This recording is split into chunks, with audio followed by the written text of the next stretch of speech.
I am Raila Odinga. I am running for the presidency of Kenya in elections which will be held later this year. I intend to bring about change in our country in order to move Kenya from a backward third world country to a first world status. We'd like to deal with poverty that has afflicted our people for a long time. We'd like to see an economy that is growing at a much faster rate, most likely in double digits.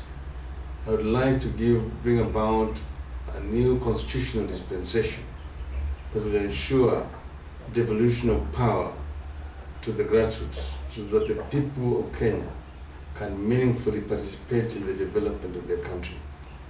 I intend to empower the Kenyan women to also participate on equal footing with their men, to give the Kenyan youth opportunity for employment, to provide Medicare for our people, to ensure that our farmers get value for their money, to ensure that our people's human rights are protected by the constitution of our country. Enough?